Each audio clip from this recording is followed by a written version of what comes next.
And when I look at Oklahoma, they are my number one surprise team, Mark. I think they have an excellent shot at making the playoff this year. And you go back to last year, they had a brutal schedule, but their brutal schedule last year, they only had three SEC home games last year.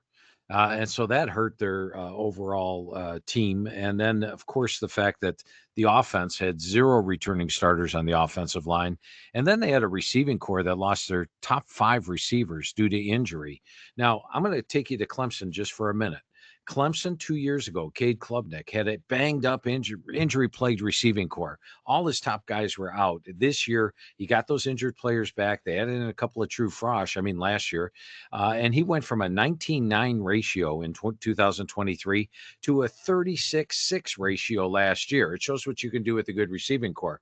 Well, Oklahoma's receiving core last year had lost their top five guys. They got those injured guys back, like Burks, Deion Burks, who I think is an NFL prospect. Plus, they've added some things. They go from a weakness to a strength at receiver. Same thing on the offensive line. They go from zero returning starters to a veteran unit. You touched on Jaden Ott, who was banged up last year. That's why he didn't have a big year, but I think he returns to that 2023 form. And then Matera gives you the mobility of the legs as well as the arm, and he has it comfortable with the system. They bring it in as offensive coordinator, Ben Arbuckle. Nothing wrong with that Oklahoma defense, even against that brutal schedule last year. Held opponents to 87 yards per game below their average, number 6 in the country.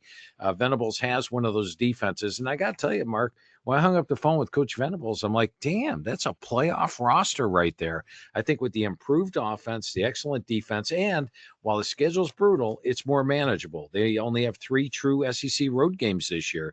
They get Michigan at home. They get Ole Miss at home. They get Missouri at home. So a better schedule, much improved offense, same solid defense. I think they've got a shot at making the playoffs.